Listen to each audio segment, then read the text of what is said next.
Super league football 2024-25 സീസണിൽ Kerala Blasters FC-യുടെ കാര്യം ദയനീയമാണ്. വൻ കൊട്ടിഘോഷത്തോടെ എത്തിച്ച സ്വീഡിഷ് മുഖ്യപരിശീലകൻ മിഖായേൽ സ്റ്റാറെ 12 റൗണ്ട് പോരാട്ടം അവസാനിച്ചപ്പോൾ പുറത്തായി. പ്രതീക്ഷിച്ച നിലവാരത്തിലേക്ക് ബ്ലാസ്റ്റേഴ്സിനെ എത്തിക്കാൻ സാധിക്കാത്തതായിരുന്നു മിഖായേൽ സ്റ്റാറയുടെ ഇരിപ്പിടം തെറിക്കാൻ കാരണമായത്. സ്റ്റാറെ പുറത്തായെങ്കിലും ബ്ലാസ്റ്റേഴ്സിന്റെ തോൽവിക്ക് അവസാനമായിട്ടില്ല. 14-ാം റൗണ്ട് പോരാട്ടത്തിൽ ജംഷഡ്പൂർ FC-ക്കെതിരെ 1-0 തോൽവി ബ്ലാസ്റ്റേഴ്സ് വഴങ്ങി. ഈ സീസണിൽ ബ്ലാസ്റ്റേഴ്സിന്റെ 8ാം തോൽവിയായിരുന്നു ഇത്. 14 റൗണ്ട് പോരാട്ടങ്ങൾ അവസാനിച്ചപ്പോൾ 4 ജയവും 2 സമനിലയും 8 തോൽവിയുമായി കേരള ബ്ലാസ്റ്റേഴ്സ് ലീഗ് ടേബിളിൽ 10ാം സ്ഥാനത്താണ്. ഈ പ്രതിസന്ധികൾക്കിടയിൽ മറ്റൊരു പ്രശ്നവും ബ്ലാസ്റ്റേഴ്സ് നേരിടുകയാണ്. 4 മുൻനിര കളിക്കാർ സസ്പെൻഷന്റെ വക്കിലാണ് എന്നതാണ് ഈ പ്രശ്നം.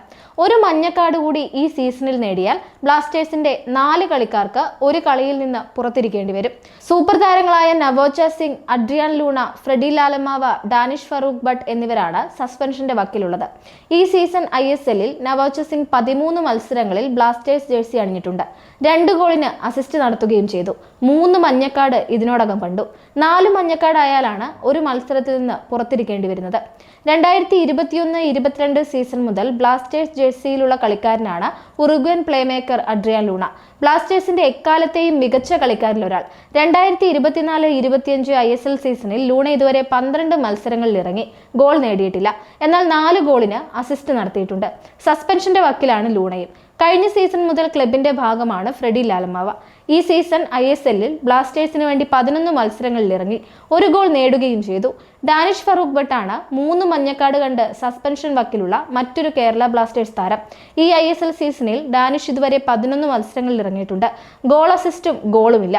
നിലവിൽ 4 കളികളിൽ ജയവും 2 കളികളിൽ സമനിലയും നേടിയ ബ്ലാസ്റ്റേഴ്സ് പകുതിയിൽ കൂടുതൽ മത്സരങ്ങളിലാണ് തോൽവി നേരിട്ട് കഴിഞ്ഞിരിക്കുന്നത്. കഴിഞ്ഞ മത്സരത്തിൽ കിടയറ്റ് പ്രകടനമായിരുന്നു ടീമിൻ്റെതെങ്കിലും ഗുണമുണ്ടായില്ല.